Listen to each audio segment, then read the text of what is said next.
Welcome to year 2 of A Mick, a Mook, and a Mike. Hosted by 4-time Emmy-nominated producer Frank Pace. And retired New York City firefighter, 9/11 first responder, and Vietnam vet, Billy O'Connor. Today's guest, actor co-star on the sitcom Murphy Brown, Grant Shaud. My brother. I don't know what it is, Frank. It's got to be the studio or something. As soon as I look at you, I start laughing. Yeah. Well, it just got me thinking, listening to the end of the song, how much, it's a retired New York veteran and Vietnam vet, how much longer do you think that'll be relevant? I don't know. It's funny how it seems like everything I've ever done is in the past, like he's over the hill. If things really get better with age, I think I'm slowly approaching magnificence. Slowly. Well, I'll tell you who's slowly approaching magnificence is two firemen in Jacksonville, Florida. Started a business 25 years ago, a sub shop. Firehouse Subs. And they just recently sold it for $1 billion. Wow, did they hit the jackpot, huh? You think? Wow. Firehouse Subs. Firehouse Subs. What's the deal with that? Subs, poor boys in New Orleans, they call them subs out here, right? In California, yeah. Wedges in New York. Wedges and heroes. Heroes in New York. I always got a hero sandwich. The whole deal with a good hero is the bread. Absolutely. I agree totally. That's why a lot of those places I don't like, because they got horseshit bread. Yeah, Subways. The bread sucks. The bread does suck. Brought to you by our former sponsor. We can shoot for that. Hey, Subway, your bread sucks. In Billy's opinion, and in my opinion, the bread sucks. It does suck. Well, it's funny because Firehouse Subs was sold for $1 billion. My Jay Thomas and my good friend Tony, I'm blanking on his last name. Jay Thomas was your good friend anyway. Yeah, Jay Thomas was my good friend. Tony was like maybe. Tony was a maybe. If you remembered his last name, he'd be a better friend. But I told you I was having trouble talking today. Oh. He started Blimpies. Oh. He started Blimpies? Started Blimpies. Oh, I would remember his last name. Yep. You can always hit him up for a few bucks, He started Blimpies. Wow. And he made a nice living on Blimpies, and he sold it. Their bread sucks. And all those sub shops. I've never eaten a Firehouse Sub. Have you? No. I wonder how that bread is. Probably sucks. But Blimpies bread doesn't suck. There was nothing about anything Blimpies that sucks. Tony Conza. But the bread is good, Blimpies?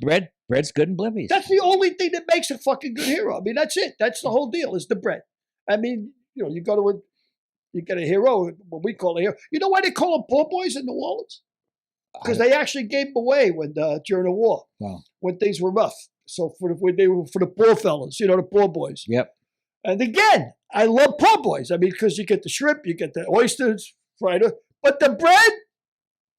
Tony Conza started Blimpies. Wow. And we had a neighborhood deli in my neighborhood. That's where you have a neighborhood deli. Whenever we would go to get a wedge, he would get a loaf of Italian bread and use that. He would cut it in half, slice it, put the stuff in, and great sandwich because they had great bread. Bread. It's all about Blimpies bread sucks, man. I think it sucks. Did you have a Blimpie? Why don't you stop saying Blimpies bread sucks? Because even if it does suck, I said as a friend of mine. Let me ask you a question about this guy. He's a friend of yours. I think Blimpie's got great bread. Well, you know what? I'm going to go with it then. They got great bread. He's a friend of yours, right? Is he a pessimist or an optimist? Because if he's a pessimist, I'm going to say he's got great bread just in case I want to borrow money from him someday, because I always try and borrow money from pessimists. They never expect it back. He's a pessimist. Right, good. He's got great bread, too, if you ever go to Blimpies. Yeah, and the good thing is probably he won't see this show. And he's been out of Blimpies for a while. He sold it, and he's been retired for about 10 or 15 years. But $1 billion, man, these two firemen made. That's amazing. What a score. Do you know where they were firemen? With Florida? Or where were they? In Florida. They were Florida. Well, I think they were New York firemen who moved down to Florida. What a score. You know what? If a guy would have came to me with that same scheme, I would have turned him down. I would have said, nah. Of course. That'll never work. What are you, crazy? Nah. Yeah, I would have sank that guy. I could have sank him. On another more dubious note, 100,000 people OD'd this year. Fentanyl? More than people died in car crashes or... You think that's the fentanyl thing? I think so. 100,000, and probably a lot to do with COVID too, right? People are depressed. They're at home. They're taking drugs. Maybe. I don't know. Maybe. No, that's... Oh, gun violence. What'd you say, Derek? 100,000 people died of COVID. That's more than gun violence and Of overdose. You know, 100,000. yeah, 100,000 people. That's more than gun violence. Why don't I just pick it up and read it? And gun violence and car crashes combined. You know, I 100,000 triggers a memory because I had seen recently that 100,000 veterans since 9/11. I don't know why that date is the indicator, but 100,000 veterans have committed suicide since 9/11. Committed suicide. Yeah. But you're talking about that fentanyl, man. I saw a girl, actually a comic I know. I only performed with her once or twice, but she was with 3 other comics, and they were snorting coke. And 2 of them died because they was cut with fentanyl. Yep. And then I saw the same thing happened on the East Coast. Like this was out here in LA, and the same thing happened on the East Coast. A guy was snorting coke and died because it was cut with fentanyl. Now, my question is, I would think that fentanyl costs more than coke. Why would you cut? I mean, when you usually cut a drug, the way they work it is they take coke and they cut it with baby laxative or something, right? Sometimes when you get bad coke, just for anybody out there, as an information thing, you get bad coke, you feel like you got to take a dump right away because it's cut with baby laxative. And you know the way you can tell good coke is if you touch it and you rub your fingers together, it's oily. It's real oily because it comes from shale. They grow it on shale at high altitudes. And anything that's powdery, it means it's cut with that. You know, anything that's still left, it doesn't get absorbed. But why would they cut coke? I would think fentanyl costs more than coke. Well, guess what? It doesn't. It doesn't. It's real cheap. Of course. How could your cost of goods sold would go up? Yeah. I mean, you wouldn't cut something with something that's more expensive. And that's scary. That's really scary to me that fentanyl is that cheap because you know what do you say? It's 100 times more powerful than morphine? Yeah, you know what's more scary that people are actually literally putting it in. There are human beings lacing good cocaine with fentanyl that they know are going to kill somebody just for a buck. Yeah. I mean, look. You know, that's another thing. Back to the vaccine. I don't know what's in it. Meanwhile, these are the same guys that you got a nickel bag of this, you got a dime bag of this, some mud on the corner. You know, I mean, look at Derek rolling his eyes again. He hates when I go to the vaccine. Have you been vaccinated yet? No, he's not into it. Nope. Nope, and he refuses to get vaccinated. But you going to get a booster? I already got it. You got it already? Yeah. You were up for it? Yeah. How old you going to be? Am I clear? It's 6 months. 6 months from the second. So I'm good. I got to go get it before I go to New York. You know? My daughter will insist on that shit anyway. Well, enough of this. Let's bring on Grant. All right, yeah, let's bring on Grant. Sounds Grant good. Shaud, terrific actor from Murphy Brown. You know him from his years on Murphy Brown.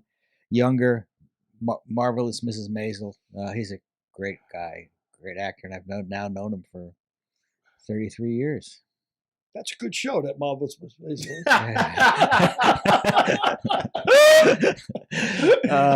Why is he laughing? Yeah. If you're trying to make a fool out of me, it's too late. Oh. Derek, can you bring on Grant Shaud? Uno más, por favor. Uno más. He's a terrific actor. You know him from Murphy Brown. Younger, Marvelous Mrs. Maisel, Drew Carey Show. A lot of work. This guy's just done a load of work. And I'm happy to have him. My friend, Grant Shaud. How are you, my friend? Great. It's good to see you guys. There's say hello to Billy O'Connor. How are you, Grant? My pleasure. Derek. Nice to know you. Derek Harris. Big salute there. You are the third member of the cast of Murphy Brown to join us, having had Joey Riggs and Faith Ford. Now we've got Miles Silverberg, Grant Shaud. You were saving me. You're going deep into that well, Frank. We're going deep into the bullpen. Yeah. A left-hander, the man says. A left-hander, deep into the pen. How are you, my Yeah. friend? Can you believe it's been 33 years since we met? Oh man! And I'm trying to think of the moment we met. Would it have been at the table read? Would that have been the moment we met? No, we met before that. We met, actually, Marty Nedboy was a PA. Marty's, we've talked about Marty a lot. And Grant was coming in for an audition from New York. And he brought like a toothpaste and a pair of underwear with him. He didn't even bring a change of clothes because he figured it would go like the way most auditions go, and he would not get the role. Not too optimistic, huh? He was not too optimistic. And when he got the role, I sent Grant out with Marty to pick up some clothes and shoes and everything else so that he could stay for the pilot. So that's the way we met. Frank gave me the allowance. Yep, he had an allowance. Is that right? They get Gave me my a allowance. certain allowance that you're allowed to spend per week, per month, or what is it? Well, I came out with, what I thought was going to happen was I was going to read for it, and then they were going to fly me back to LA. I had a round trip ticket. So I only bought, 2-3 days worth of clothes. And then once they cast me, they said it was, I think, on a Wednesday, and we were going to start shooting on a Monday. And they said, we don't want you going all the way back to New York and then flying back. We're just going to put you up in a hotel. And I said, I don't have any clothes. And that's when Frank stepped in. That's what Frank stepped in. I said, you were the last man cast. What? On Murphy Brown. Hey, Grant. Is that all that? So why don't you tell about the first time you met Candice? That would have been at Diane's house. And oh my God, I'm thinking back on it. It was such a whirlwind. So you guys kept me in LA. You put me in a hotel, and then we had the table read for the pilot on Monday morning. And I had heard all these stories about people getting fired at table reads. So I was terrified about that. And then so Diane had a cast reading at her house the night before the table read, just so we could all get together and read it together. And our first time reading it wasn't in front of the studio and the network and all that stuff. So I walked into Diane's kitchen, and Candice is standing there, and she went, Grant, and Wow. I guess because she had already seen the audition tape, and she's one of those people, and I know Frank can attest to this, is like when she puts her attention on you, you're the only person in the room. Everything else fades out, and it's just Candice Bergen, and she just has that sort of I don't know what to call it, just presence, that just makes everything else go away. Pretty classy, though. Pretty classy for her to do that. You're a young guy, right? You were what, 26? 20, yes. I'm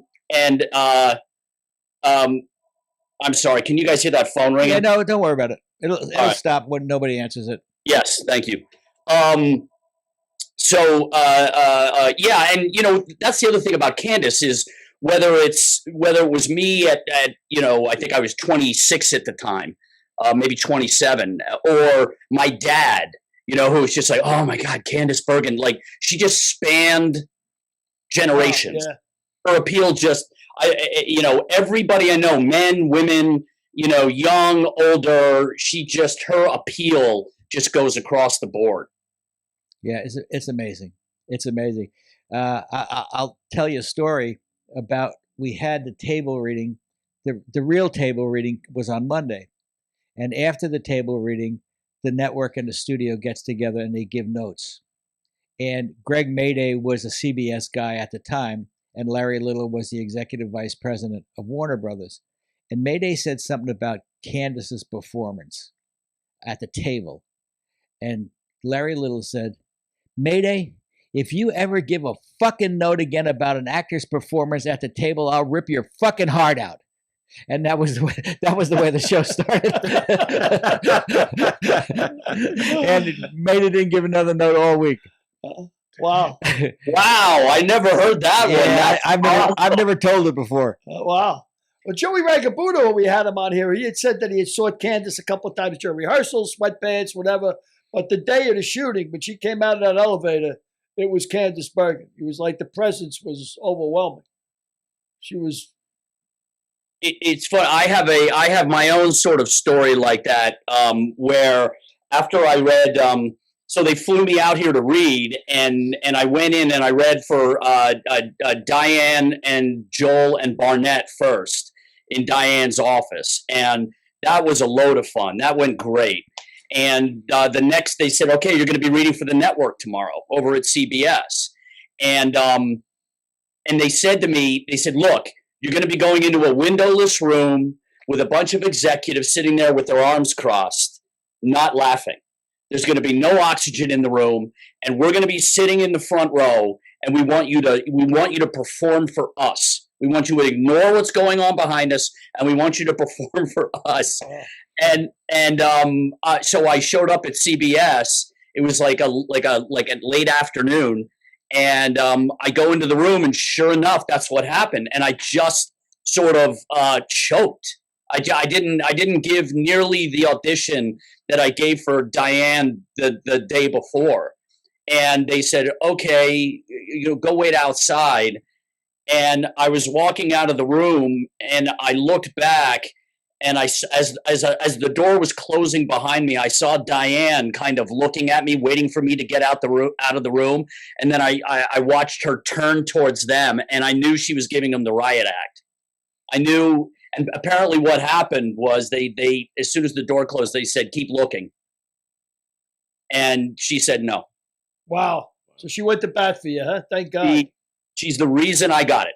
If it wasn't for her standing up for me, I wouldn't have gotten the part. Now, you're 26 years old, man. You're only in the racket 4 years, right? You're only acting. This is a huge break. This is dollars and cents. This is crazy break for you. I mean, who hits it like you did after only 4 years, right? It was crazy. I sort of had crazy from the moment I decided to be an actor and moved up to New York, I had crazy stuff happen. I was on like Broadway 5 months after I moved up to New York, and with like really no resume to speak of and really no acting experience to speak of. What show are you in? I was understudying a play called Torch Song Trilogy. Oh, which had run for like 3 years. Huge hit, huge. Yes. And I understudied Craig Sheffer, who ended up being Brad Pitt's brother on A River Runs Through It. And his film career was kind of taken off. And I was understudying this kid, Chris Garton, who was like a New York City high school kid. And I was understudying the two of them. And that was crazy because I had gotten an agent 3 days before that. I was waiting tables. I was sort of keeping my ear to the ground about, what are some agencies that might take a guy like me who doesn't, who's right off the bus. And I made a list of about 10 of them. And I went out to try to get an agent. And, they had signs on the door that said, don't knock. And I would knock, and they would open the door and say, "Can't you read?" and slam the door in my face. But I walked into this one agency and got into a nice conversation with the woman at the front desk. And then it was a 2-room office, and the guy came out of the other room and he said, "Who are you?" And I went, "Oh, my name's Grant. I'm looking for an agent." And he picked up my picture and resume. He said, "University of Richmond. I'm from Richmond." And I went, "Oh." And he said, "Well, maybe we'll have you come in and do a monologue." So they had me. That's how it happens. Yeah, they luck, lightning. Yeah, unbelievable. And I think you guys would attest to this, right? There's because I read If Lips Could Talk, and Billy coming in to meet you, Frank, in the office, and what that sort of one-on-one personal meeting, and here you guys are all these years later. So there's something. I just think there's something to be said for personal contact. Yep. We haven't had one interview, woman or man, on this show that's successful that didn't say luck had everything to do with it. Not one. Everybody being in the right place at the right time. And we often talk about not how many people see you, if the right person sees you. Yep. It's, Right. And, going back to Murphy Brown was written by Diane English during the writer's strike, or right up until the writer's strike. She finished it, and then the writer's strike happened. So we went through all of the pilot shoot with Diane's first draft. So if Diane had rewritten it, maybe it wouldn't have been as good. But she didn't rewrite it at all, and she won an Emmy for her first draft. And the first draft of everything is shit, according to Hemingway. Yeah, and if you talk about luck, if Murphy Brown had been shit, Grant would have been 13 and out, and he would have been back on the street. But Murphy Brown was anything but shit, and ran all of those years, and Grant was an established star by the time Murphy Brown was over. Just like me with Head of the Class. If Head of the Class had gone 13 episodes, I would have been back on the street, and I wouldn't have produced Murphy Brown. So, your business is really hit and miss, man. It's You got it. Once you get the break, you got to be ready to walk through, but then you got to get lucky again. The show's got to be good. So we're doing the pilot, and we're doing the introductions before the show. And Marty comes, I said, where's Grant? We're all lined up to go out. Nobody knows where Grant is. Where's Grant? You seen him? Joe hadn't seen him. Faith hadn't seen him. We didn't ask Candice because she would, and then Marty comes in. He goes, Grant's in the bathroom, throwing up. Wow. Did you often get nerves, or did you go to the bathroom and throw up before every show? Well, either end. Do you know what I mean? Feel free to talk. We're big guys on the First Amendment here, Grant. Go ahead. I think that was good enough. Well, I just heard Frank say shit. So Montezuma's revenge. It was like it just kept coming out both sides. I got you. Yeah. It was. It would depend on the night, And but yeah, nerves were definitely an issue. And what? You guys saw that movie, right, with Mark Wahlberg about what was that? Where Dick Vermeil, and football coach. The phenom or whatever it was called. Yeah, Vince Papale. Vince Papale. Mark Wahlberg played Vince Papale, and there's that scene where the two of them are throwing up side by side in stalls before their first game, and they both come out and they're rinsing their mouths at the same time, and it's So I'm in good company, I think. Yeah, well, also my friend Howard Morris on Show of Shows, he and Carl Reiner used to go underneath the stage and throw up before every show. They were so nervous. I mean, they were doing 38 live shows, 90-minute shows a week. But they were so nervous that Howie Morris and Carl Reiner would go and throw up together before every show. I got to ask Grant, you've done television mostly, but you've also done movies. You've done Broadway. Does that ever go away, that nervousness? Does it ever, especially live? I mean, I would think it'd be worse. Is it worse on Broadway than it is in television or movies? You're absolutely right. I think in live theater it is worse. But that's the thing about doing Murphy. That was live theater. We just had cameras between us and the audience. So as an actor, it was the closest thing you could get to live theater, which was amazing for me because that's what I had come from. So, the nerves were the same because it's people are there watching you. You're in the moment. You want to be there for them. With that cast and everything that went into the production of that show, you just didn't want to be the weak link. You didn't want to let everybody down. So it was just the nerves of failing, I think, more than anything else. They never go away from me. And I guess that was magnified after the first year when you've got 6 Emmy nominations and won 4 of them for a show. Was that correct? Yeah, I mean, all of that was thrilling, and we just felt like everybody was on our side. I mean, we felt like everybody was on our side from the pilot on, because we started getting word from CBS and Warner's that everybody was thrilled with the pilot after it was all shot and cut together and everything like that. So it kind of became thrilling after that, but always there was this bar you had to reach and this standard you had to live up to, which Diane created, and thank God. And it was really an unspoken, I think, thing that you just didn't want to be the weak link. Yeah, and yeah. And for a couple of years, you were the number one show on television.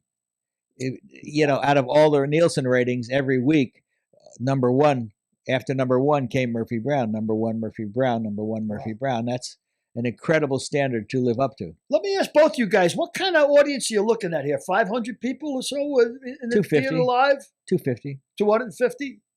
Of our best friend.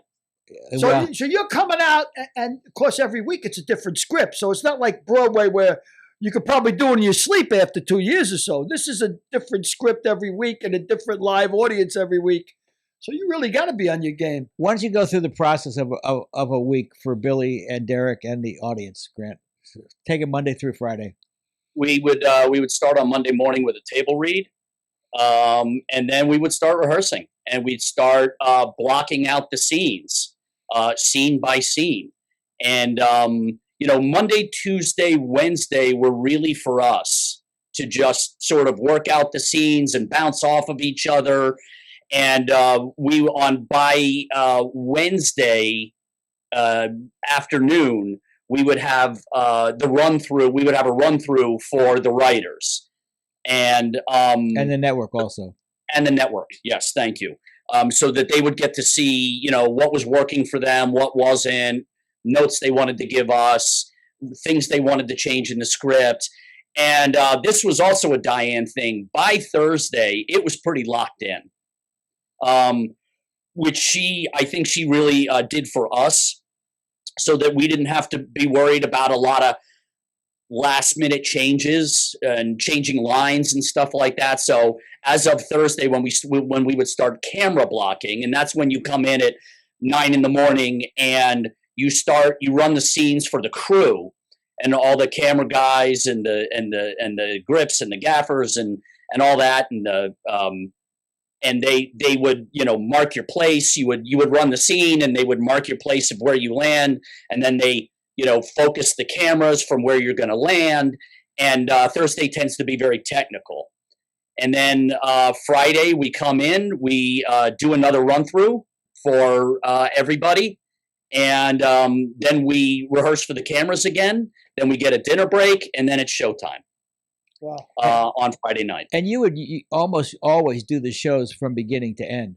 Now we're starting to pre-tape a few scenes the day before and just play them for the audience. But then we would do the show from beginning to end. Yeah. Let me ask you a question. On Thursday, you said was the tech night. Is that like when you come out on the stage? Is there like actual marks, like you got to hit this mark and stop? Is that how it goes? Like they put little pieces of tape. Yeah, and each actor's got a different color, or each scene's got a different color. So we've got 4 cameras on the shows. So camera 1 or the A camera will go to yellow tape in scene A. All the cameras will go to yellow tape in scene A. The red tape in the B scene.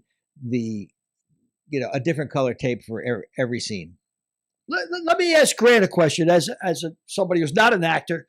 When you're acting, especially live like that on stage or in front of a live audience, are you thinking about your line and waiting for the other guy's mouth to stop moving, or are you reacting? Yeah, or are you reacting to him speaking? You know what I mean? I can see myself saying, okay, my line is this, and as soon as his lips stop talking, then I got to hit you with my line. Are you actually listening? I mean, what are you doing? I'm curious. That's a great question, because it's all of the above. It's sort of everything you just said, because there's the we talked about the terror earlier, right? Of like, I don't want to be forget your line. Yeah. I don't want to be the one who goes up. I don't want to be the one who stops the flow of the scene. So there's that. I don't want to be the one who doesn't hit my mark. So there's the technical aspects of that. And like you said, we're learning a new script every week. So the lines are always an issue. I remember after what I liked to do after we were done on Thursday nights is I would like to stay after and just run my lines on the set and go to my marks and say my lines and stuff like that. Just, like a drill, just kind of drill it in so that on Friday, when you're out there and you're in the scene with the other actor or the other actors, you're not worrying about, am I hitting my mark? What's my line? Because the less I can worry about that and the more I can let them affect me, the better it's going to be for my performance. Because they will put me in the moment. If I can let myself alone and pay attention to them, I will react to them and just use the lines they've given me, and then you got Miles. But, if I'm all in my head about what's my next line and when does his line stop and am I on my mark, that can really take me out of the moment. Yeah, the performance is going to suffer. He's got it. I'll tell you 2 stories about that. A lot of times on shows, some shows more than others, the lines don't work. And then you've got rewrites. And one night on Suddenly Susan, the scene didn't work or the lines didn't work. So they rewrote the whole scene. And Judd Nelson had a tremendous amount of dialogue to do in that. So they came out and they gave him the changes, which they had to learn on the fly. Because, you're doing a show. And you're doing a show in front of an audience. And Judd looked at me and he said, "So much for subtext." So it's just a matter of getting the lines in the order that the writers wrote them. You want to get the words right. You don't worry about subtext. Whereas on Thursday night, there's time for subtext. On Friday night, when they give you the changes on the fly, you're just trying to get the words right. I remember I acted one time. And I acted in the movie Babe Ruth with Stephen Lang. And my line was, "How you feeling, babe?" So I was ready to do my line. And at the last moment, the director said, "Now find the camera." Well, I wasn't prepared to find the camera. I was prepared to do my line. So I was always looking for the camera and not thinking about my line. And I said, how the fuck do these guys do it week after week? That's where the training comes in. I think that's where the actor's training comes in, is performing for the camera. In your defense, though, Frank, I don't think there's anything harder than one line. Really? Yeah.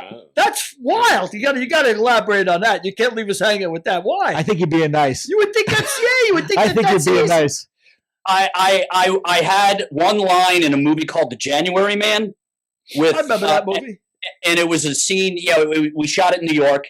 And it was a scene with Rod Steiger is playing the mayor of New York. Harvey Keitel is the police commissioner. They're Kevin Kline's in that Kevin too. Kline. Yes. Kevin yes, Kline. Bill. Yes, Billy. Kevin Kline. And I think Mary Elizabeth Mastrantonio. Exactly. Yeah, it's a good movie.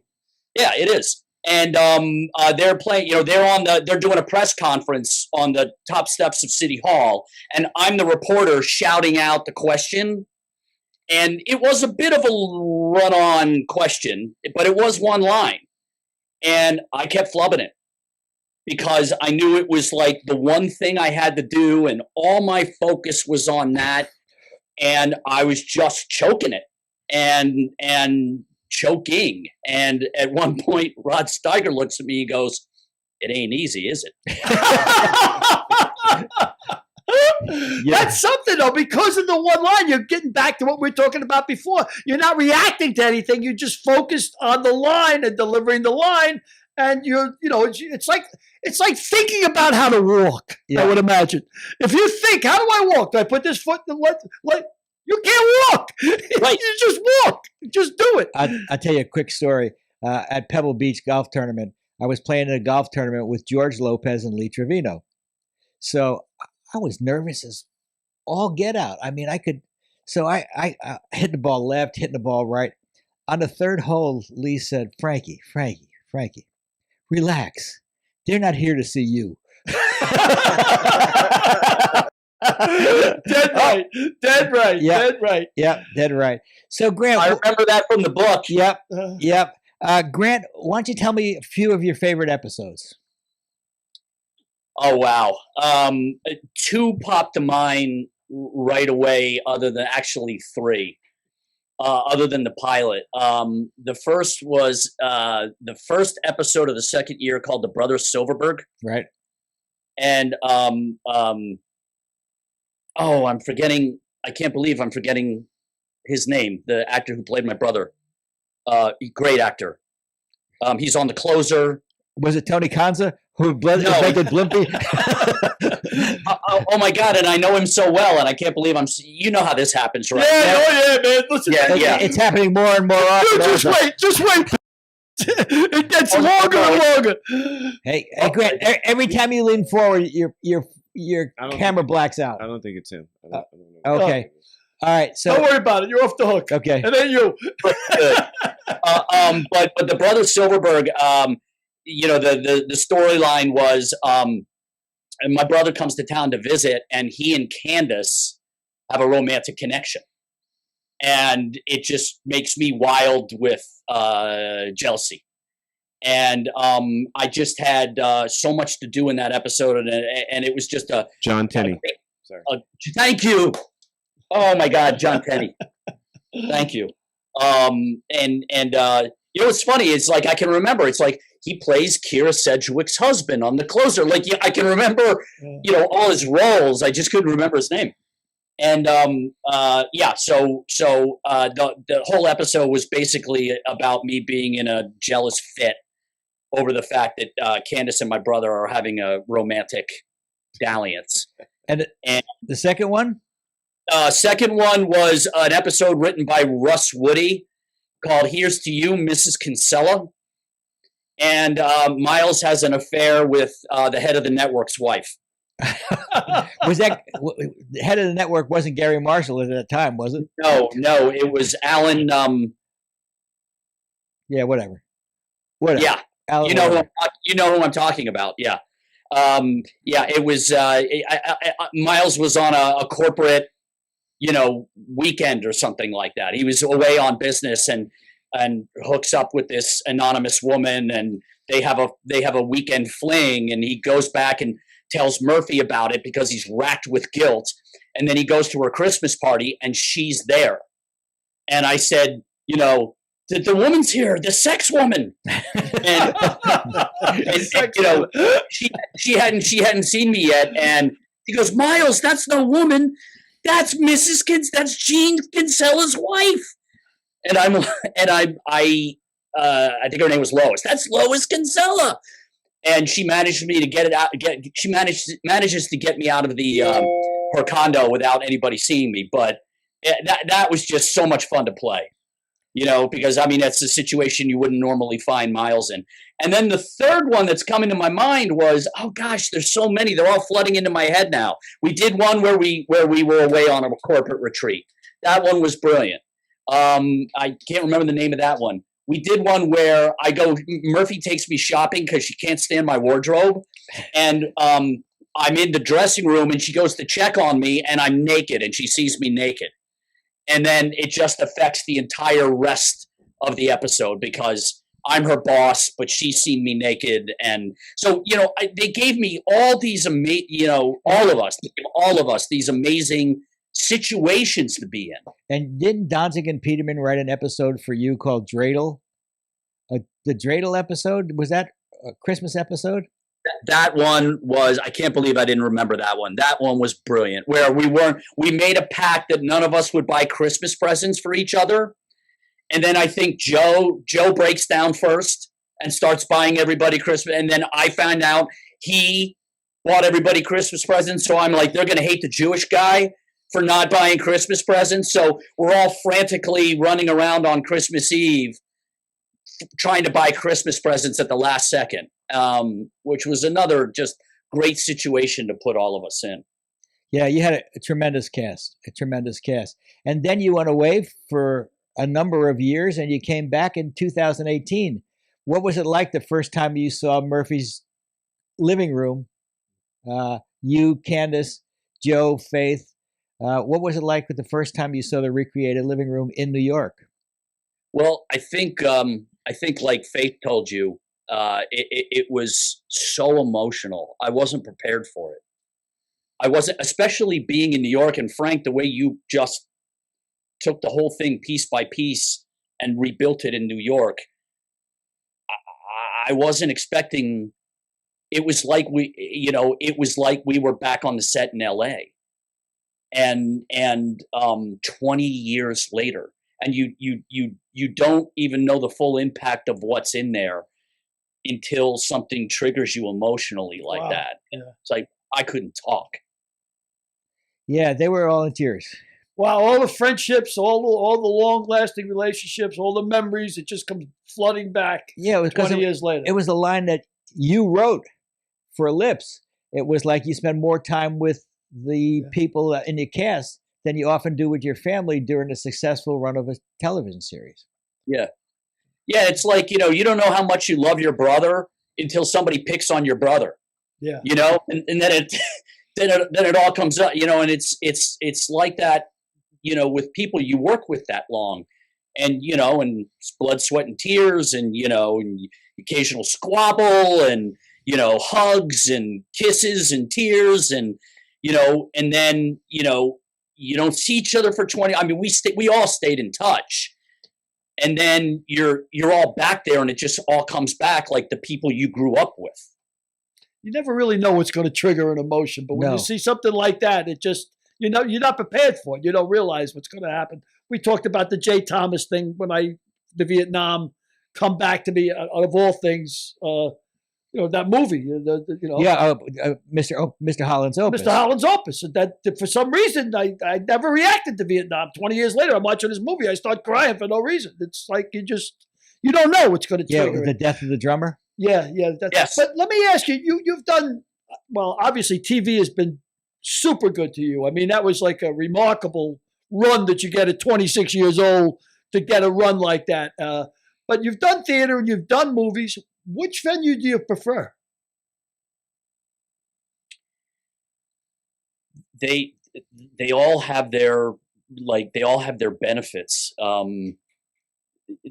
Nothing can match a live audience and the experience in front of a live audience. I've been in 2 Broadway plays, so my experience on Broadway is fairly limited.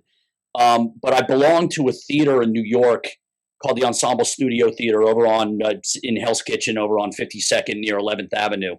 And that was my home. And, by the time Miles came along, that's where I had gotten all my training. Because every reading that I was asked to do, it's this like 500-person membership of playwrights, directors, actors, everybody from John Turturro to John Voight to Kevin Bacon to, and playwrights like Christopher Durang and like everybody has done something at one time or another at EST. It's been around for over 50 years. And when I went and saw my first one-act play marathon there.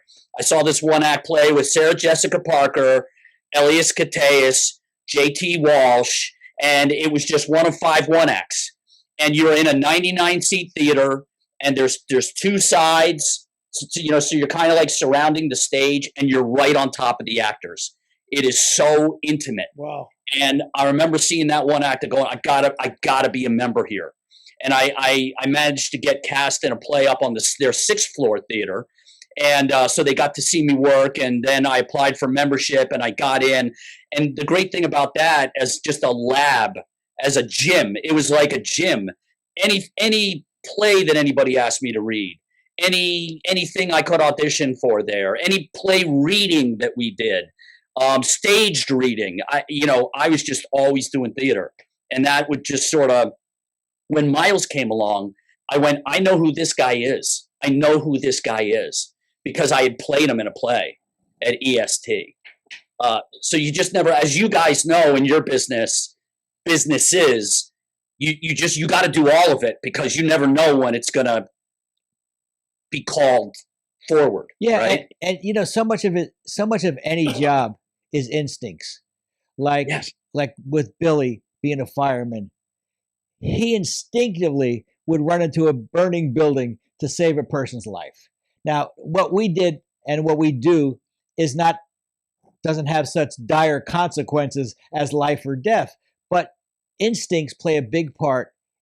You have to have the instincts to do any job, and Billy had the instincts to be a firefighter, and you know, you had the instincts to be an actor, and I don't know what The I had the training instincts kicks to in. do. I mean, you know, like you're talking about the gym. It's a gym because you're working in a theater, and the more you work there, of course, obviously, the better you're going to get at it. But it's the same thing. You're a firefighter when the shit hits the fan. You know, 99% of the time it's routine, but when the shit hits the fan, your training kicks in. You hardly remember it. It's like being in a fight. You know, you get in a fight when you're a kid. You don't remember the fight until it's over. You don't even feel the pain until it's over. You start saying, "Did that guy hit me in the eye? My eye is killing me. You know, did he get me in the eye?" You know, you don't think about it. The training kicks in. Combat, you know, it's the same thing. In combat, you just hope to God you get it right, but the training kicks in. Yeah. And like being in the situation you were in, live theater, I can see how that's got to be.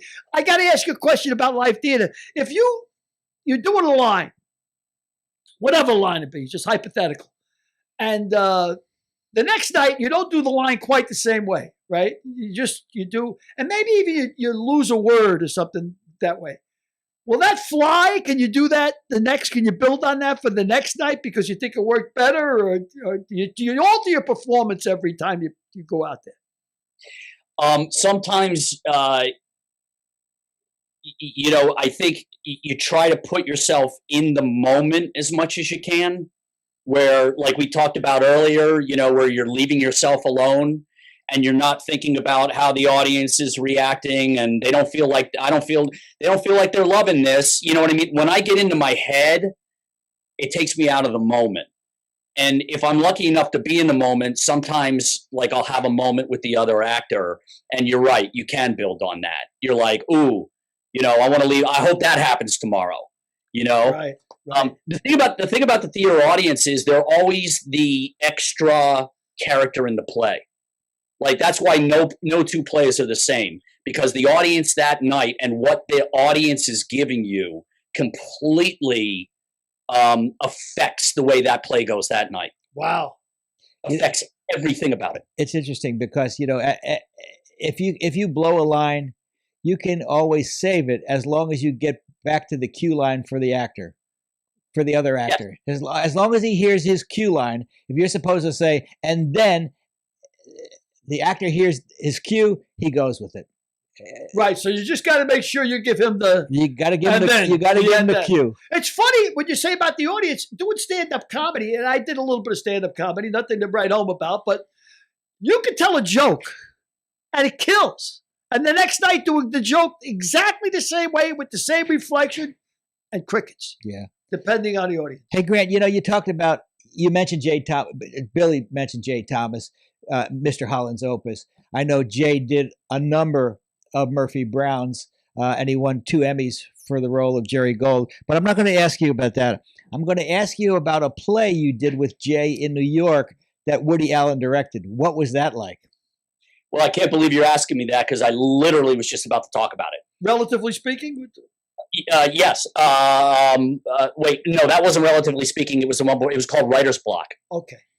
And I've been lucky enough to do 2 plays with Woody, and the first one was called Writer's Block. And Jay and I, you know, were in the play together. And you know, the reason I was going to bring up that play was you talked about going up on a line.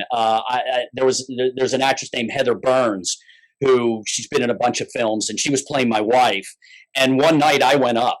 I mean, I went up and I had no idea what my next line was. And she kind of stood there for a little bit, got a little bit of a smile on her face.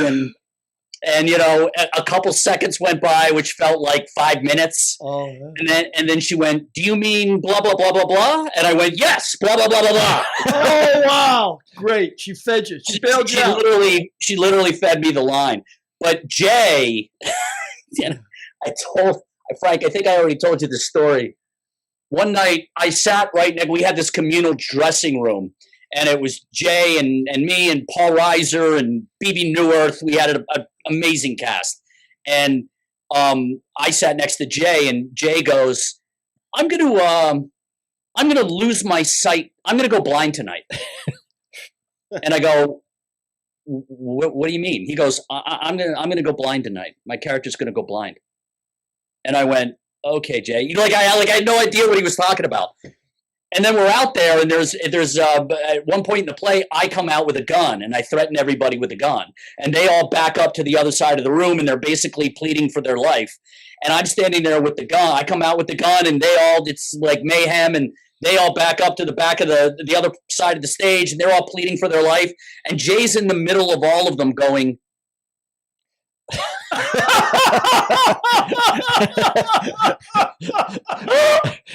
like pretending he can't see. That was Jay Thomas. Just threw a big curve at everybody, right? Deal with it. Which he could do because he was in the middle of all of them. So it was just for me, and he literally told me he was going to do it, but I had no idea what he was talking about. And then I did a play with Matthew Broderick one time too, and he used to do that stuff all the time. He would do, he would like do stuff with his eyes and like motion, like look at that guy over there, and it's just to screw you up. Was he doing this because he likes to screw you up, or he was just? He likes to play. He just likes to. He just likes to have fun. Was that a big play with Matthew Broderick, or a little workshop play that you did? It was a great off-Broadway play. It's written by Kenny Lonergan, who won the Oscar for Manchester by the Sea. Sure. Yeah, sure. And he and Kenny actually grew up going to school together. So Matthew's pretty much in anything that Kenny does. And it was an off-Broadway. It was an off-Broadway play. We had Kieran Culkin. We had bunch of people in that one too. It was a really great thing to be a part of. Is that really why people go to New York to do theater? And they do, everybody talks about Broadway, but it sounds to me like you do 15 off-Broadway workshop plays before you even get a chance to practice your craft on Broadway. Totally. And I can't speak for, because I know there's great training in LA too, but I grew up here outside Philly. And when it came time to, choosing to be an actor, I felt like I was kind of coming to it late because, it was after college, and I was, I think 23, 24. And, I know a lot of people had started earlier than that. And so I felt sort of like behind the eight ball. And as much as I wanted to do film and television, I thought I better go up to New York and see if I can get my training up there. And I feel fortunate that theater was the only thing that would have me for my first basically 4 years up there. Did you ever think about what we would do if we couldn't have made it into this business? I don't even want to think about it. I know it's strange. I mean, I can't imagine what we would have done. I gotta give you guys credit, man. You're really throwing the dice. I mean, and your wives. I mean, they're hanging in with you guys. You don't know if they're going to get a paycheck next week or what. It's takes a lot of balls. Yeah, but how about being 61 and going to, was it the University of Florida? Yeah. to become a writer? Yeah, I didn't know I was going to be a writer. I just wanted to sober up and, give it a shot. I never went to college. I figured, I'm running past the university. I was living with an academic, and as long as I was staying with her, I was going to be around schools. I said, well, I might as well go. Might as well go, yeah, but sobriety had a lot to do with that too, Yeah, but you guys had a lot of, your wives had a lot of balls. I mean, to stick with you. She didn't know you were gonna, hit the jackpot or whatever. No, that's true. That's true. Takes a lot of balls. Even Matty Cullen's wife, I think the same thing. Coach. He wants to be a coach. He's the coach at Mercy College, who was the athletic director. And he was the coach at Jacksonville University. You're following your dreams, but she's along for the ride, And he recommended Billy look me up when he come out to L.A. Yeah, and you fucking hump. That fucking, you said to me 2 weeks ago, you fucking hump. If I would have met you 8 years ago, you'd be a millionaire. You did meet me 8 years ago, you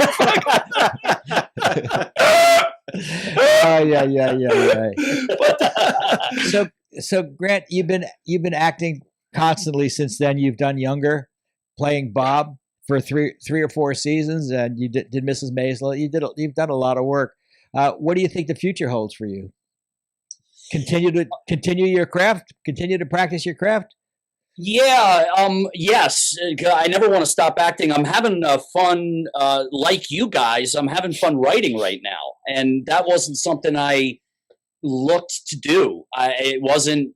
It's funny because when I was on Murphy, occasionally, I don't know who it was, but somebody would say to me, "Hey, do you ever want to direct?" And I was like, "Why? I've got the best job in Hollywood. Like, I don't need that headache."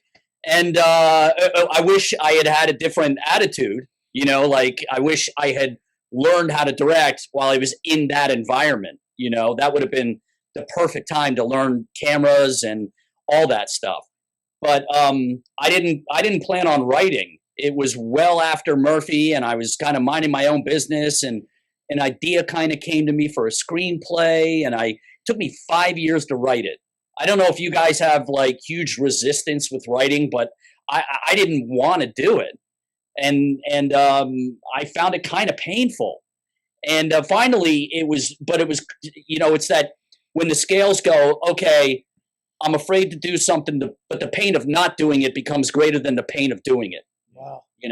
So when the pain got bad enough, I wrote, I ended up writing this screenplay, and it was about Hollywood, and that was the first thing I wrote. And now I've written a couple pilots and another screenplay set here in my hometown, and I just really enjoy doing it because it's just something I could do by myself and sort of create my own world and the characters in it. And I had the best education a guy could have. I mean, like I'm on Murphy Brown with writers like Gary Danzig and Tom Palmer and Russ Woody and Michael Patrick King and Peter Tolan and Steve Peterman and Diane English.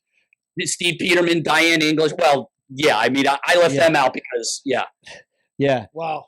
That's goes without saying. Well, you're right what you know, man. You say you're writing something about Philly, you're writing about Hollywood. Well, this is what you know. What you know. That's why Billy was such a good writing partner for me, because I'm a short attention span writer. So all of our chapters in all three of our books are really short. Yeah. They're self-contained chapters. And Lips Could Talk. There was no continuity. And if These Lips Could Talk, there was just a story, a beginning, a middle, and an end, and then we'll go on to the next chapter. In Lamar's Gamble, we just wrote really short chapters. And the same thing with Combustible, which was basically based on Billy's life. Which is just all yeah, it's sort of like, well, when I was in college, I noticed, of course, going to college so late, that kids today have short attention spans, between Twitter and texting. Pretty soon we're going to be barking at each other, really. Nobody wants to talk anymore. It's all, but they're just quick. And I noticed they had short attention spans, so you really have to have self-contained chapters. That's the way. It's a good way to write. Yep. A lead and a kicker in every chapter, but still leading towards a conclusion. Yeah. But forget about all that. I got to ask you a question. This is driving me crazy. Like I told you, I was a half-assed comedian for a while. I started doing it in college, and I did about 6 or 7 years of it. Had a lot of fun doing it. But at 73, what am I going to be, the darling in the nursing homes? Where am I going to go with this? I'm not going to go on a road with it. But you worked with some monsters. I mean, Eddie Murphy, Louis C.K., right? You worked with Louis C.K., Woody Allen. We have a common perception of these people. Tell me a guy that just not at all like the persona that we have of him. You know what I mean? Like who surprised you the most when you were working with these guys is what I'm asking. Wow, that's a good question. And you can also use Murphy Brown had a lot of terrific anybody that you work with. John F. Kennedy, Elizabeth you've Taylor. worked with some monsters, some giants, Gabriel Byrne. I mean, anybody that you worked with that just wasn't the perception, the common perception that a layman like me would have, that he's the total opposite of, Like Eddie Murphy, I would think is. Well, I'll give Grant. I know Grant's thinking about it. I'll give you my perception. It was Don Rickles. Don Rickles is the most polite, most wonderful, most thought-giving, most God-fearing person you ever met. He's totally opposite from the persona he he plays on on stage. I found a lot of comics. I was surprised. A lot of comics off stage are really diffident, kind of shy. You know, like they don't have the persona that they create on stage. You know, they go into that. And you know what? If you're going to go into a persona that's not you, it's a cover in a way. Because if the audience doesn't like you, you can say, well, it's not me. Stern's like that also. Howard Stern's like that. He's very quiet character. He's very private. Well, I didn't want to throw Grant the curveball, but there's nobody that sticks out in your mind that's not. Oh, I mean, you're like everybody's sticking out in my mind. Like you mentioned Louis C.K. That was a one day, that was a one-day job. I was in this scene in his show. And what really struck me about him, I didn't know that much about him. I mean, I'd seen his stand-up, and it's not that his persona was that different from that, but what really struck me about him was we're shooting this scene, and we're playing a bunch of comedy writers around a writing table. That was the scene. And I'm playing the lead writer, so I'm sort of running the table. And he's one of the writers, and then there's all these other, I think, stand-ups that he knew. I think he's really good about giving jobs to stand-ups. So a lot of the guys around the table were actual stand-ups. Mm-hmm. But we all had lines and stuff like it was all scripted. And at one point, and it was a friend of his was the DP, and he had one of those cameras. With the thank you with the harness. So he's basically holding the camera. And walking around with it. So he's like walking around the table shooting. And Louis and they knew each other from childhood. They shot movies together when they were kids. So at one point this dialogue's flying around the table, and Louis gets up and goes next to his friend, and he's looking at the little, monitor on the camera, and he's going, okay, you say your line. Okay, say it again. Okay. And then he says, and then Louis would say his line. And then the next guy, and he would be kind of like moving the camera. And then the next guy would say his line. And then he would move it to the next guy. And the next guy would say his line. Then they'd say, do that again. And he'd do it again. And then Louis would say his line. He was simultaneously acting, DPing, and directing. Wow. Like all at once. And we had a little break, and I just said, how did you learn how to direct? And he said, oh, me and my friend have been making movies since we were 14. Yeah, too bad he didn't learn how to censor himself. Yeah. But I mean, that was like wow. You think somebody just knows how to do stand-up, but you could see what a serious guy he was. Well, again, that reminds me of Head of the Class. We had two actors, Dan Schneider and Brian Robbins, who were constantly knowing that there was work outside of acting. And, again, Howard Morris told me when Ronnie Howard was 6 years old, he was asking, why do you put the camera there when Howard was directing him in Andy Griffith's show? Wow. Why do you put the camera? When he was 6, 7, 8 years old, you knew he was going to work beyond it. You knew that Dan Schneider would become a great writer for Nickelodeon because he was always interested in it. You didn't know that Brian Robbins would someday become the president and chairman of Paramount Television, but he was always writing, directing, and he's now the president of CEO of Paramount. It's unbelievable. Well, Grant's writing screenplays. Writing screenplays. The deal is, though, to wear many hats if you want to work, right? I mean, you want to work. You have to wear many hats if you want to work. Because, who said, my associate producer, Brenda Boss, used to say, cute doesn't last. Yeah. So if you're a 25-year-old cute actor, cute doesn't last. Yeah. You have to be able to do something else. So you have to follow your bliss too, don't you? Yeah. Say that again. I'm sorry. You have to follow your bliss. Yeah, right. Okay. Like if you're just really wanting to do something, you just have to do it. Yeah. So I want to close this interview with a new feature of but we'll get back to the last questions. But a new feature of what's the name of the show? A Mikamuka to Mike.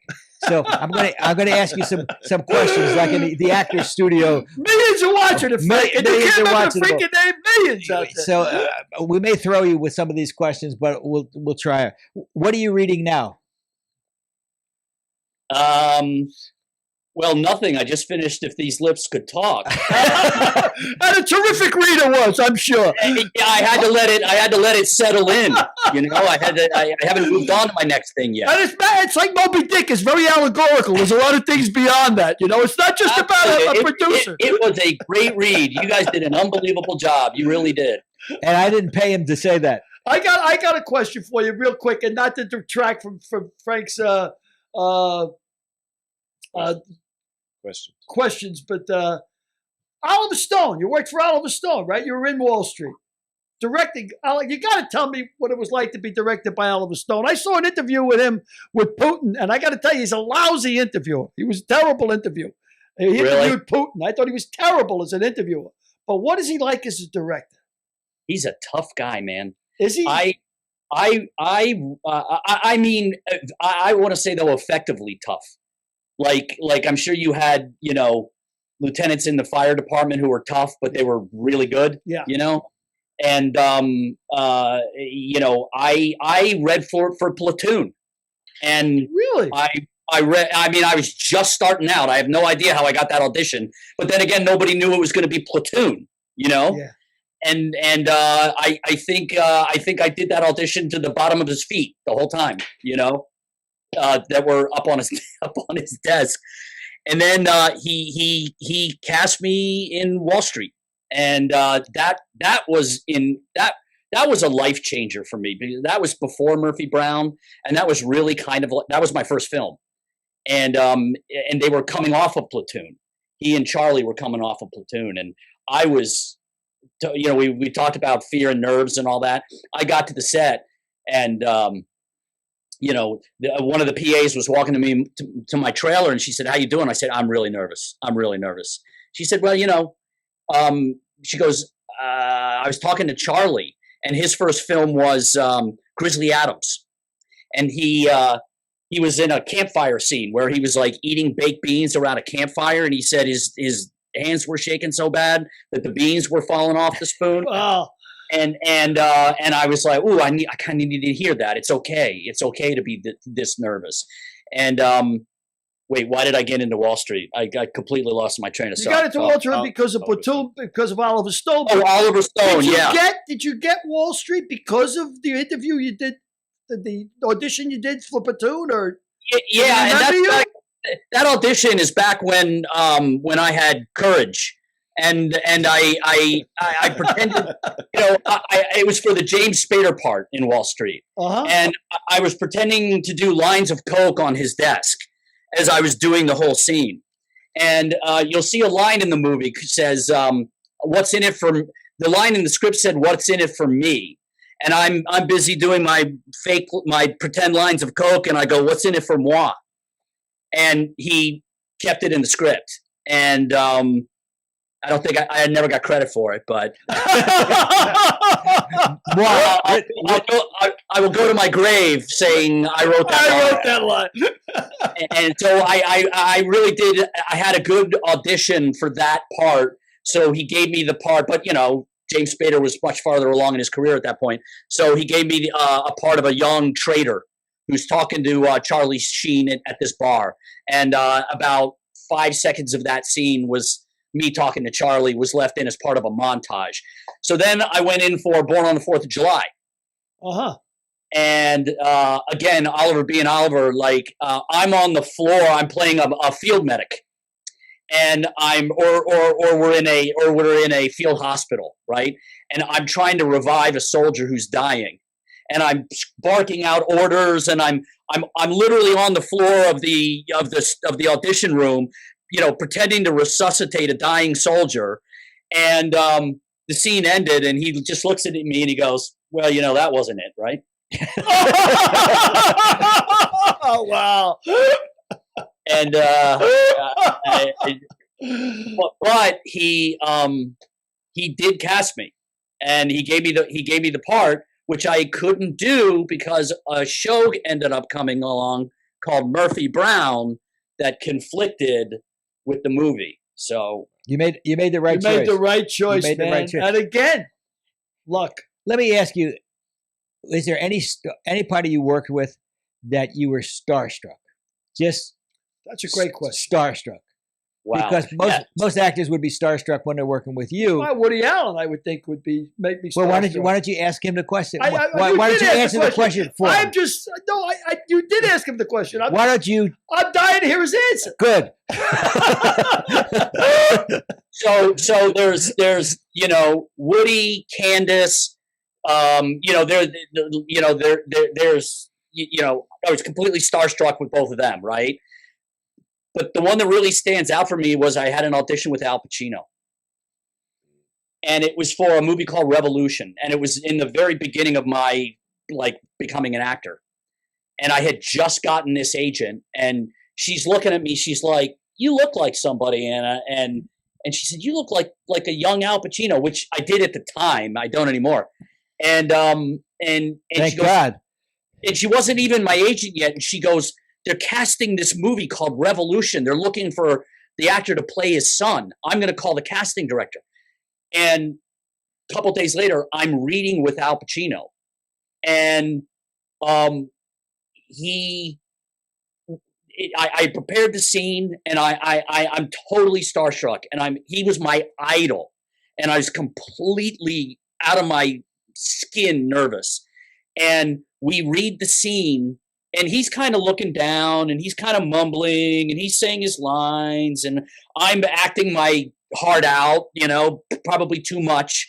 And then the scene ends, and he kind of pauses, and he goes, "Give me the script. I want to read the next scene with him." So they give him the script, and he looks at me, and it's like he flicked a switch. And everything I did after that, he made me do. It's like he just brought all the power of being Al Pacino and completely disarmed me. And all I was doing was saying my lines, because he was so riveting that I completely forgot about myself. And I almost got the part, but didn't. That's a great anecdote. That's a great story. That's a great story. Great story. Oliver Stone is now revisiting the JFK conspiracy, isn't he? I don't know. I don't know. Derek, you would know that, too, Derek. I don't know that. Oh, I think he is. I think he is.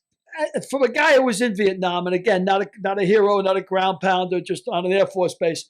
I had seen, De Niro's movie, the Deer Hunter, Right. and I saw the other one, I love the smell of napalm in the morning, Yeah. and all that, that which was basically, Apocalypse But Now. I Apocalypse. thought Platoon, Apocalypse Now. But I thought Platoon was the most accurate. I thought that was really on the money. And I called up a buddy of mine who was in Nam and decorated and wounded. And I said, "You got to see this movie, man. You got to see this movie, Platoon. It's terrific." He says to me, "Billy," he says, "it took me like thousands of dollars worth of drugs and alcohol to forget Vietnam, because the last thing I want to do is see a movie that triggers me." But he was that intense, Oliver Stone, when he was directing you in Wall Street. Like, he's just a tough taskmaster. And And he was in Vietnam himself. yeah, I right? know. That was his magnum opus. I thought Platoon was he launched him, but he really was a great movie. I thought it was terrific. Oh, unbelievable. Derek always has interesting questions, so I'm going to throw it to Derek and ask him to, do you have anything to add? He doesn't. Wow. I can't believe it. Not on camera today. Not on Not camera. on camera today. Bill, huh? you have any closing thoughts? Just Eddie Murphy, ring a bell. I mean, when we're working with him, how was that? Was he intense when he was working? Was he more of a cut up? Did he have the laugh going? The donkey laugh, the Eddie Murphy laugh. I mean, I'm really glad you brought him up, because when you said people who are least like what you thought they would be like, he was so, when I did that movie with him, he was so big at that point, he couldn't leave the hotel without 5 guys around him, it was like that kind of fame. And so he was reserved and quiet and to himself, but not standoffish. And when we would do scenes, he had a gentleness to him and a generosity that was like really made the experience. So, and he's a really cerebral you know, really cerebral. Like I think really his comedy is the brilliance of his comedy comes from his intelligence. You know, and when you're around him, you feel all of that. That's really good to hear. That's really good to hear. I mean, because let's face it, talk about handling success. Murphy was on top of the world at 18, 19 years old. Yeah, right? I mean, guys like, you know, Eddie Murphy, Elvis, I mean, they can't go, Michael Jackson, Prince, they can't go anyplace. They can't go to a movie theater. Elvis used to rent movie theaters at night, at midnight, so he could go see a movie. Look how many of those people that you just mentioned are dead. I know. So Murphy handled the success, which is, go back to the Romans, you know, those whom the gods would destroy, they make successful young. Well, he handled it. He handled it. He spent his spare time spawning children. So. Yeah, but, you know, that's a small fault in a good man, Frank. That can happen to any of us. Well, what a pleasure to talk to you, man. What a pleasure. At a clinic on acting, really, especially for a layman like me to pick your brain about acting. It was really cool. So, you guys, that's awesome. Yeah, let me ask you a couple final questions. What movie would you like to see before you died? One more time. One more time before I die. Guys, I'm watching so much stuff in the pandemic. You know what I mean? You mean what would be the movie I would watch one more time? Yes. I don't, you know what? I don't know why this movie always comes up for me, but Jerry Maguire. Wow. Interesting. Yep. Okay. What's your favorite song? Wow. Oh my gosh. What's my favorite song? Oh boy. You can say Cyndi Lauper. He says Louie, I'm going to call. Girls just want to have fun. Yeah. What's your favorite curse word? Balls.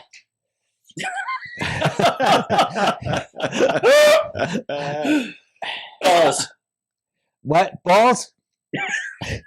Hilarious. And finally, how would you like to be remembered? That,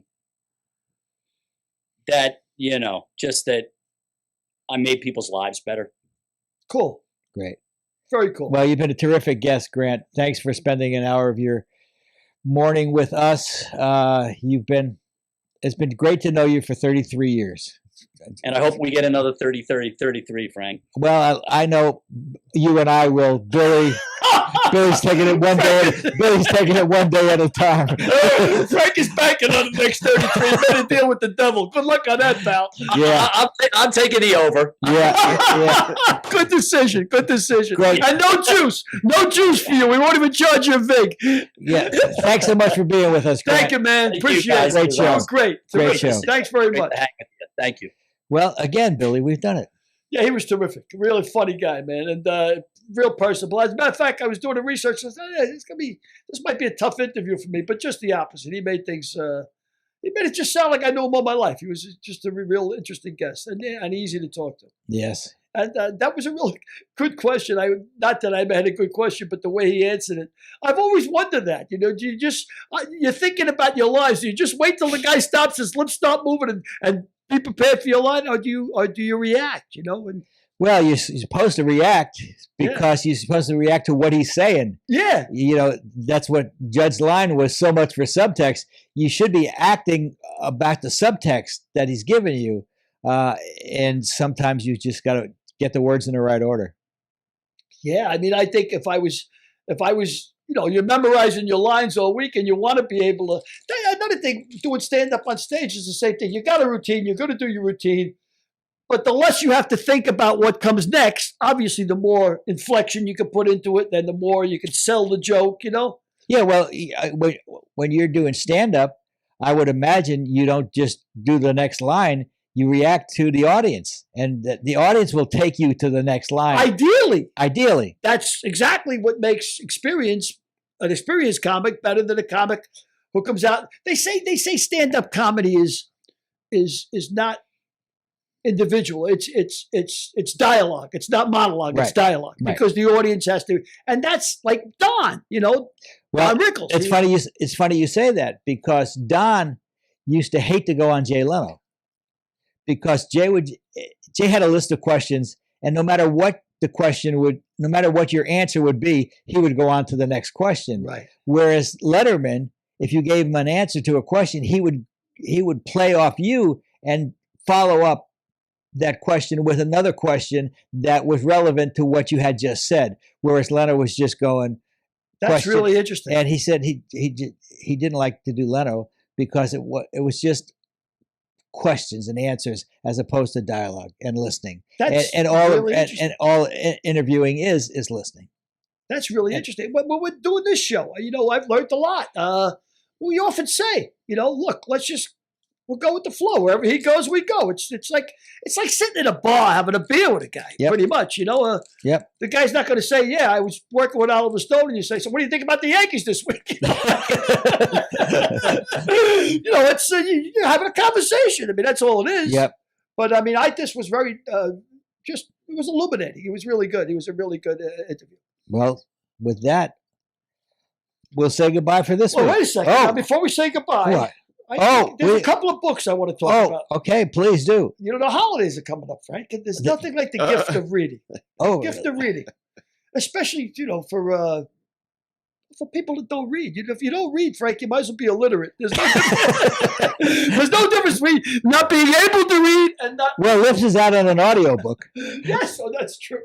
But I recommend there's 3 books I think you should really take a look at. Actually, 4. But Combustible, If These Lips Could Talk, Lamar's Gamble, and Confessions of a Bronx Bookie. They're all worth your time. I think they're worth your time. And available at amicamookanamike.com/books/. Wow, you see the way he's got that memorized? Now, were you waiting for my lips to stop moving before you said that, or did you have your line ready, or were you reacting? If your lips stop moving, we're off the air. All right, people, thanks very much. And listen, lighten up on the purse strings, buy a few books. I need the money. This guy's well heeled. I'm 1 week to the next. Come on, do the right thing. Buy a book, for Christ's sake. Do a pity buy. Yeah, do a pity buy. All right, thank you. Say goodnight, Derek. Good night, Derek. Oh, he didn't use linguistics tonight. No accent tonight. Next week's guest, actress on the George Lopez sitcom and the film Selena, Constance Marie.